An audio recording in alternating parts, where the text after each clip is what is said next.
And welcome back, fellow gamers of the world. Today we are playing the Sisters of Twilight, Heralds of Ariel. This is by far one of my favorite campaigns and legendary lords in the entire Total War series. Which is funny because a lot of people make fun of me for liking Wood Elves, and the Sisters of Twilight is why. Because when I started in Total Warhammer 2, this was the first faction I played, and I absolutely loved it. And I love just the aesthetics of like defending your forests and your trees and everything like that. But let's get how they play. So the Heralds of Ariel, they win battles to receive special magic items gifted from the Forge of Daith, which I think this is an amazing mechanic. You can kind of make up for what the not dwarves, wood elves lack with kind of like a dwarf mechanic of like forging your own gear and improving your units that way. That can be permanently upgraded or temporary boosted for sisters' use in battle, which is amazing. Now the next ability is pacify regions bordering the world's magical forests. That's like any magic forest, like the Great Oak, you know, where the Sister of Twilight starts, which we'll show you more in the campaign here. The raise their occupation and alliance to improve their health, eventually leading to Ritual of the Rebirth with lasting rewards. Then we can gain control of the supremely powerful hero Ariel. So she's almost on par with Lord Croak in terms of that she can heal and stuff like that. And she's a very strong spellcaster if you can, do your first Ritual of Rebirth and wield her devastating powers. And then another cool thing is the Wood Elves have something kind of like the Underway stance, where they can use the Under Roots, and then they also have something called the Deep Roots, which means if you guys have ever played Oxyodal, you can kind of teleport around the map depending on if there's forest there. So if someone takes your tree halfway across the world or you want to help an ally, well, you can just teleport there and then attack them next turn, which is really cool. And then use Amber, rewarded from Rituals of Rebirth, to unlock powerful technologies. This is very strong to make your units even stronger or certain aspects of your economy. Drycha is the only wood elf, I say, as in terms she's a tree spirit, a dryad, where they actually start out with an amber first. And then complete the Ritual of Rebirth at the Oak of Age Deathrun to enable campaign victory. Which, I just really enjoy this campaign, the aesthetics. So yeah, we got the Witchwood. If you click this, you can see where you can go. So this is the Deep Roots right here. So you can go to Galen Vale. So technically, Galen Vale is a mystical forest here. Which, fun fact, lore-wise, Galen Vale, the leader of this area here, I can't remember her name off the top of my head at the moment. She actually, during the war, she actually brought her kids over to the Oak of Ages through, Durthu. And Durthu then, basically watched after them and took them over. And that's how the Wood Elves basically started. I thought that was pretty cool. But yeah, you can basically see everywhere in the world where there is trees. So there's even one near Cathay over here and one in Cathay. So let's get into the campaign here. So you can also grab the Sword of Cain. Another cool thing about the Wood Elves is they get offices. So you can assign and or appoint people where they need to go. So if you get a High Mage, you can give the High Weaver title, Winds of Magic cost, Miscast, Ward Save, Awaken Wood, Pass Regeneration for Dryad Streakins. So it's actually very useful for, like, you're usually never going to have more than this many lords anyway. And actually, I don't remember if I checked the difficulty. So we're going to go check the difficulty real quick. Okay, so now let's go over the technology tree here. So I always like to go towards this one first. So the reason being is I gain missile strength plus 10% and bonus versus large plus 5% or plus 5 for all elf, cavalry, hawk riders, and great eagle units. Which one of the main factors of the Sisters of Twilight's army is the hawk riders. An average unit that they basically turn into something really strong as kind of like an artillery. So I always go with this first because you increase your Laura Beast cooldown, which Flock of Doom is amazing. Missile Strength plus 10% is amazing. And all Elf, Cavalry, Hawk Rider, and Great Eagle units plus 5. And then this gives you additional forest health for winning battles in Magic Forest or the Heathlands. Heathlands, I believe it's called. And income from raising settlements plus 10%, so that's not bad at all. Then I usually go up this way and I grab here. I go up for Issue of the Mother, and reason being is more income, more casualty replenishment, and cooldowns for Lore of Life spells, which is amazing. And the thing about that, too, is Wood Elves have one of the best casualty replenishment in the entire game, which I really, really enjoy. So first thing we're going to do here is we are going to grab our hero. We're going to put our hero in the Sisters of Twilight army here. And now what we're going to do is now we're going to grab our diplomacy here. So quick things to note here is this right here. You can tell who's going to hate you if you click the attitude and who's going to like you. So they like you and these guys hate you down here. So you can click the attitude button. You can click who's likely to trade with you, who's not, and so on and so forth. But the coolest thing about Warhammer 3 is you have this thing called Quick Deal here. You can grab Quick Deal. I am going to tell you not to make any deals with Paravon yet. Reason being is because if you make deals with Paravon, look at that. They're at war with Telsin, which make it harder for you to make any alliances and stuff with Telsin. And the problem with the Wood Elves here is when you play a Wood Elf campaign, besides Trycha, you still have to defend the Oak of Ages, which is way over here across the world. And if you piss him off, then he's going to come and attack here. Generally not the best idea and or fun at all to deal with. So what I always like to do with my quick deals, I grab Telsin first, and I actually use some of my money to get a non-aggression pact.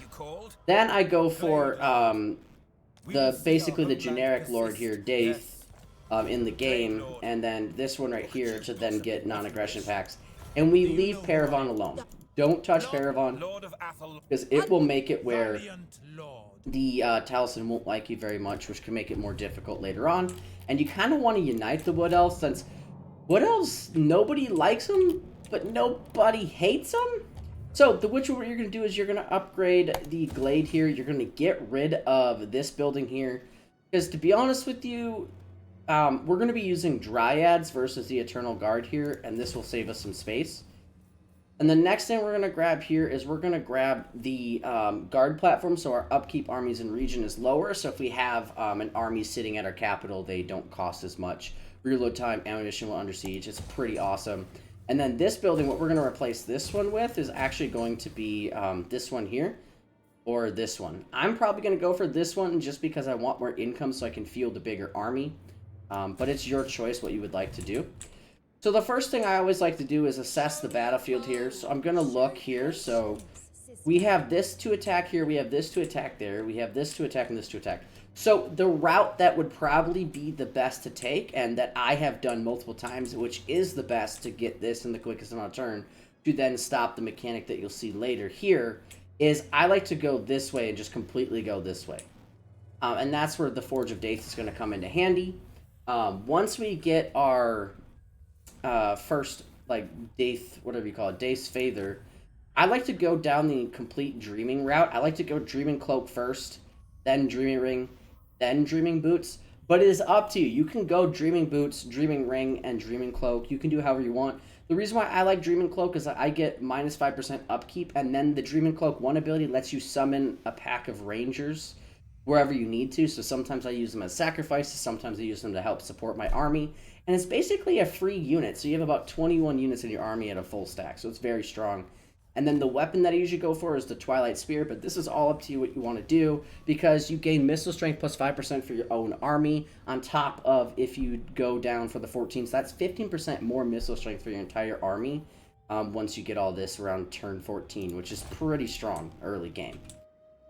So the next thing I'd like to do here too, before we go attack the thing there, is we are going to recruit a Lord next turn.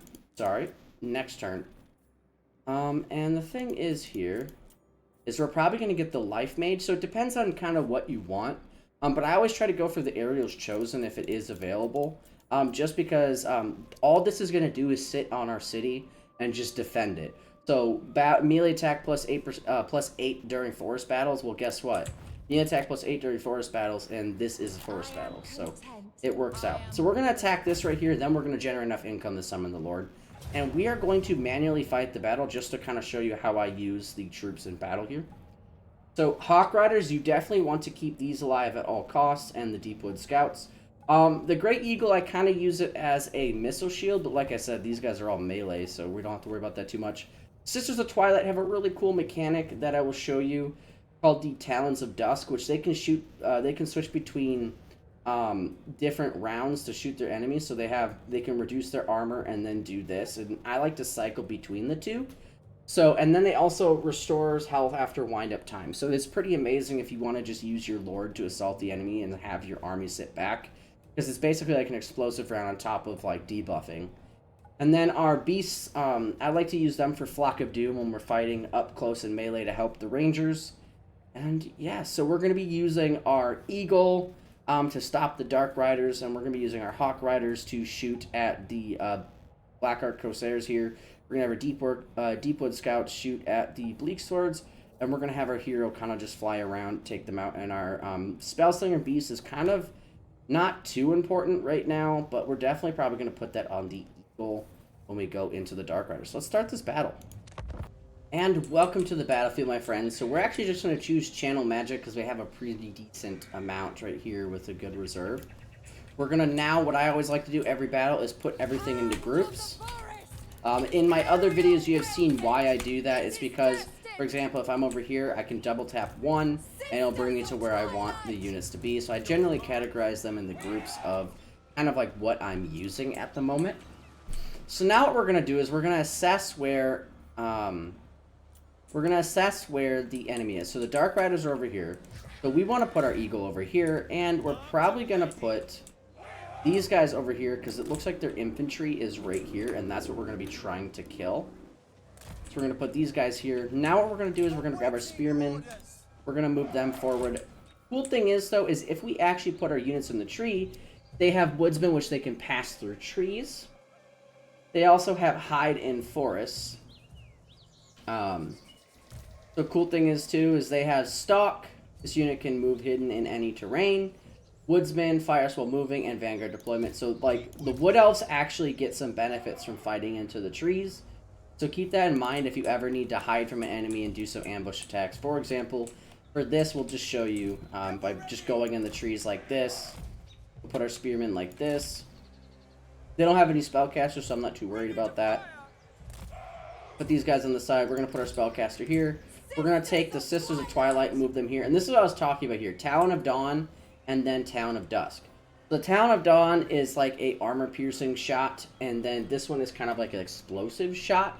So I like to cycle between breaking their armor and then explosive, breaking their armor and then explosive to maximize the damage of the Sisters of Twilight.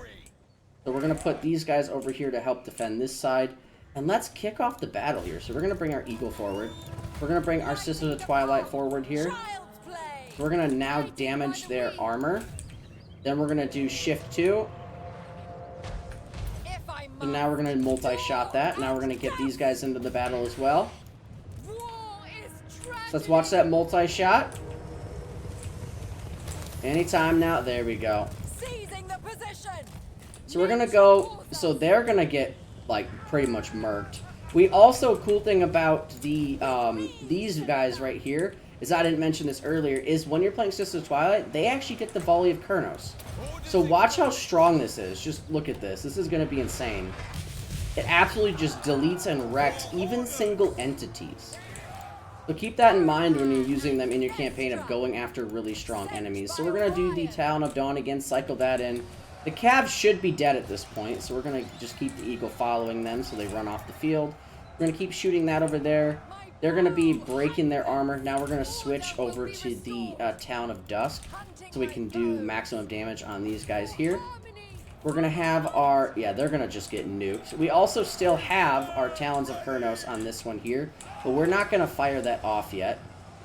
One thing that you can do with the Hawk Riders, I think of them like aircraft. You can actually hit Shift and right-click and kind of like do circles, so they kind of do like a path. And then I like to like kind of make the second one go on a different path. So then they kind of fly around the battlefield doing different maneuvers and tactics. The one thing we are going to do now, though, is we're going to use the Talons of Kurnos on these guys to really hit them hard. You can also use this in conjunction with the other thing there, but look at that. Isn't that just deadly? So now we're going to bring these guys over here. We're just going to put them up in the middle. These guys are just going to wreck everything. Nothing's going to touch us. That's the thing about the Wood Elves here, is then once we get our healing ring, too, that's going to be amazing. We're going to move this around here. We're going to move them like this. We're going to move these guys like this. We're going to move our Lord away from their Lord now. We're going to wipe out their army first. I'm going to send these Eagles now to go attack him. And we're going to have her now use the armor -30, so then we do more damage. And these guys aren't even going to, like, touch them. So we're going to use the eagle to also come after the enemies over here. Okay, look at that. So now they're going to have reduced armor. We're going to move our rangers forward more. Reason being is, I don't know if you guys ever watch Zerkovich videos or any other, like, huge content creator on Total War. But you actually do more damage with your arrows when you are a little bit closer. Versus if you're at the max range mark, you actually do less damage. So keep that in mind as well. So now we're going to send this into, and look at them just melt. Absolutely just melt them. So we can cycle between the armor, and then I would like to cycle between this to make them slower, also do less missile damage, so they do less damage to us. So it's kind of like we're doing like a cycle between both to really maximize our army. We're actually going to move this army forward as well. And as you can see, these are fire while moving, so they can literally just fire 360, which is also amazing. And we have victory. So this is just absolutely, like, what else are my favorite? For just this reason. I like skirmish factions, anything to do with, like, attacking, ambush. It's just so much fun for me to, like, just do what else. So I'm so happy that you guys chose this one for next one, because they are literally my favorite. Okay, so we are going to now go into there with our eagle, and who cares if it takes a little bit of damage, because replenishment is great. We're going to get him out of there now, and we should be able to, there we go, the Lord is dead, which means that we get more loot. Heck yeah. If you didn't know that, you get more loot, as well as if, for example, unit entities get more kills at the end of the battle, they actually gain more experience. Lords and heroes go after the battle outcome, or what the battle outcome is, and units actually go off of how much they kill in the battle to how much XP they get. So keep that in mind too if you just hit end battle right away. Okay, and that should be pretty good now. We're going to get in there. We're going to finish this last enemy off. And there we go. There you have it. As you can see, the Wood Elves are a force to be reckoned with. And the cool thing about Warhammer 3 that I didn't realize until, like, a little bit later in, because I, always just loved using Wood Elves, is that you can actually gain, because of the ally system, you can actually gain artillery pieces, which, for the most part, Wood Elves don't have besides, their Hawk Riders with the Arrows of Kurnos.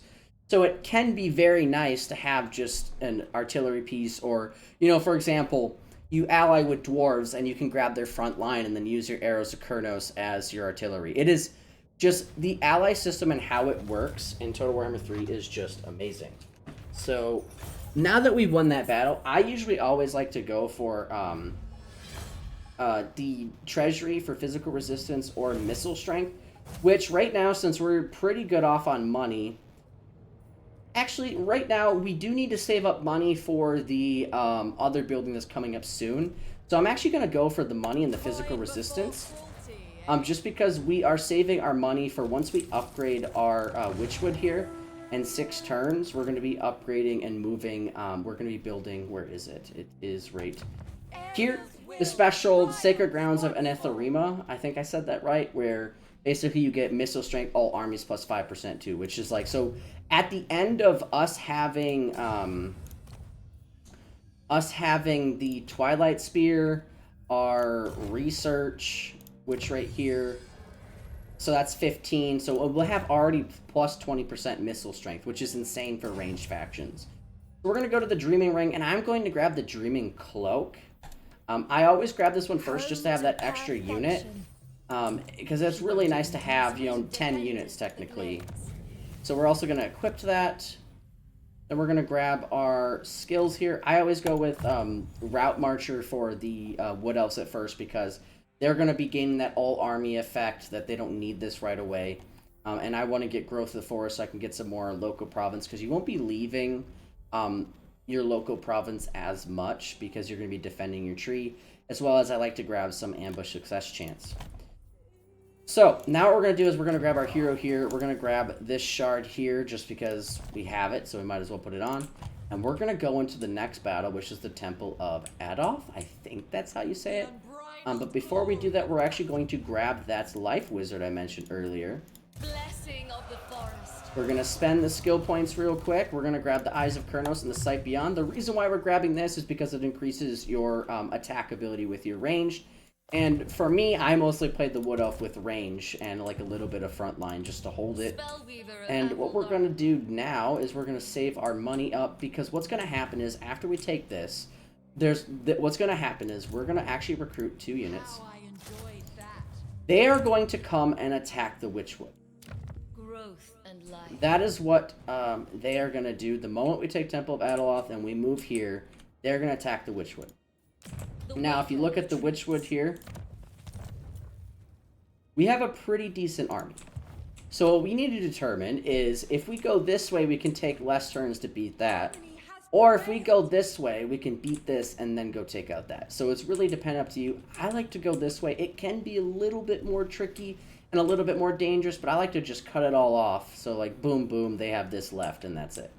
But like I said, it can become really tricky because they will send almost a 20 stack at the Witchwood sometimes. So you have to really be careful. The cool thing is though, is at least this is like a minor settlement battle, so you will get you will get the towers and so on and so forth. So we are now going to attack the Temple of Adeloth. I think I said that right? I'm not 100% sure still. So it says close victory, but as you saw in the last battle, we already know that's a lie. We're going to look at the battlefield here. We're going to assess. So we're going to want to use our Hawk Riders to wipe out the Dark Shards. We're going to want to use our Great Eagle to help support our flanks for our archers here, which are going to be shooting at the Bleak Swords and the Dread Spears, because the Eternal Guard aren't usually the best front line for against melee and melee. And we're going to use the Sisters of Twilight to also help with the Dark Shards. We're going to use the Spellslinger of Beasts to help with the battle ahead. See, they didn't get their level yet, but if they would have, we would have been able to get... We would be able to get Flock of Doom pretty soon here, which will be really, really helpful later on as well. We're going to fight this battle as well just to show you how I do it, and let's get into it. Okay, welcome to the battlefield. So we're going to hit start deployment. We're going to group everything up into the groups that we want them to be. And now what we're going to do is we're going to put the our forces actually in the trees here, just to kind of gain that hidden bonus. And we're actually going to go like this. And we're going to go like this right here. We're going to move them back just slightly because I don't know if they have a spellcaster. They don't. Okay, that's cool. And we're going to move our eagle here so that maybe we can just bring this out. So we're actually going to bring the eagle with us to soak up the ammo of the Dark Shards. Like I said, I personally don't think Great Eagles are all that great. Hence, they're, you know, even though their name says Great Eagle. But it is what it is. So what we're going to do first is we're going to use our Volley of Kurnos on them once. We're going to check their health. Maybe we do it twice. And then we're going to fly in and take them out. Another cool thing is, too, is we're also going to be summoning the Dreaming Cloak here so that our summoned unit dies before anything else. So they'll come and attack that instead. So what I usually will do is summon it in front, depending on if I need it to actually do damage in a battle. So we're going to start this battle. We're going to use the Arrows of Kurnos on this enemy right there. So let's see how much health that took out. We're going to summon these archers to go right there. So that actually took out about half. So we're going to bring this way. We're going to use the Arrows of Kurnos now on their leader there. And we're going to have these guys go this way. We're going to have her now fly up there. As you can see, it just does amazing damage. And we're just going to do this. We're going to have them target there. And since they can't hit us, we're just going to have all of these target there. We're going to rotate to this. We're going to have these guys get in the front here. We're going to move this army forward just so slightly. And we are going to be able to take out these archers, no problem. We're going to move these guys in the back. We don't want to get hit too much here. Once we get the Dreaming Ring next, it'll be really nice because then we can actually heal Sister of Twilight and leave her in like melee a little bit. As you can see, we're going to have a lot of arrows coming down on their enemies here. And the Sisters of Twilight, we're going to use them to help in the back here to kind of just do some really good damage with the kind of like the scatter shot. We're going to send this now this way, and we're going to send these guys now this way too to help lower the amount of casualties we're going to be taking on the side here. We're going to have these guys shoot there. We're going to have the Beastmaster here buff these guys up just so that we have something to hit them. It's not really going to do much, but it is what it is. We're going to have the eagle keep chasing those dark shards. We're now going to have these guys rotate this direction, as well as we're going to have these rotate this direction as well. We're going to move into melee here. And we should be able to wipe out quite a bit of them from flanking them from the side and the back. We're now going to have the Sisters of Ariel now come shoot this here. And we're going to focus both of our eagles on one enemy at a time just so we can wipe them out. So it's very good with range-heavy factions to focus on one at a time, whatever the bigger threat is. Which the Bleak Swords are a bigger threat than the Dread Spears at this very moment. We're going to get her into melee because why not? We're going to give her the buff. Our eagle's still chasing that off. We're going to be shooting them here. Both of our eagles are still taking out this army here. What we're going to do now is we're going to switch them to shoot at these Dread Spears here to weaken them down so everything gets a little weaker. We have her helping on this side here. We're going to have both of these archers now start shooting in the back of these guys too. We really want to do some really good damage here. There we go. They're about to break any second now. Okay, the summon unit is taking all the damage just like we wanted, as I told you. We're going to have the Sisters of Ariel switch to the Talons of Dawn here to kind of help break the rest. And GG, we're going to fast forward just to get some more kills. We're going to switch to the Talons of Dusk ability here. We're going to get them out of there because you can actually damage your own units with the with her abilities, so you have to be really careful with that. And they are over here, so we're going to go chase them down. We're going to have... I think we did more damage to our own units than they did to us, which is, you know, it is what it is. We're going to try to get more kills. We're going to move her, Sisters of Twilight, sorry, them, over here. There we go. We should be able to wipe them out for the most part. We're going to send them into melee. If you didn't know, Hawk Riders the Hawk Riders actually have really good armor piercing melee, so they're actually pretty decent against armored units. There we go. We got rid of that one, and it looks like I don't know if we're gonna be able to kill them. It is a risk charging into Dread Spears, but oh god, nope, nope, no. Stop it. Toggle fire at will. One thing that you can do to prevent her from like shooting your own units is turn off toggle off will, which I probably should have done, but it is what it is. And welcome back after that battle there. So we got a bunch of experience, we got a bit of treasury, and we got the Shrieking Blade. So as you can see, Sisters of Twilight and your Hawk Riders are going to be doing your most damage on the battlefield. It's just so awesome. So now this is up to you. You can clear the Heathland and gain some more money, and you know, Forest Heath +5 to local magical forest. Forest Heath 1 per turn to local magical forest while settlement raised. Or you can sack or occupy. I like to occupy this first one, and the reason being is I like to put down the next turn so that I can recruit Glade Guard. So that's just me. So now we're going to grab the Growth of the Forest, and we're going to grab the Whistlin's Wild Form. Now we're going to do, as you can see, like we can't recruit anything. It's all, you know, 2 turns, and so on and so forth. So that is turn 1 right there. So what I always like to do at the end is check my diplomacy, see who likes me now, who doesn't.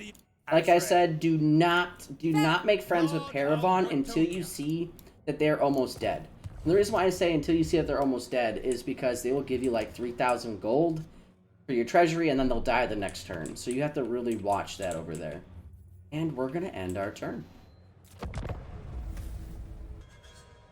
We are now on turn 2. We demolished the gallery there, and we are going to, as I said, they're going to be raiding right here this turn. So what we're going to do is we're going to now grab our next money building, so then next turn we can make a crap ton of money. And we're also going to grab this building here. We might change our minds in just a second here. I'm not sure yet. Okay, we're going to change our minds. We're not going to upgrade this one just yet, because we're going to see how much does it take to recruit. Yeah, we're going to need another recruit, but they might just attack next turn anyway. So I think we're just gonna leave it the way it is. You can decide how you want to do that yourself. One thing I forgot to mention earlier is make sure to put your wizard in the spot where they belong, because now they're going to gain the Tree Singer title, they're going to gain Magic -3 for Awakened Wood, and they're going to gain Regeneration for Dryad, Treekin, and Treeman units. So don't forget to do that like I did on the first turn. And now what we're going to do is we're going to be in ambush stance here because we're going to be attacking Vol's Anvil next turn, which hopefully they'll break their siege off if they do attack. Or not siege, but their attack off if they do attack, and then come back this way. We will see what happens, but we're gonna stick with that for now.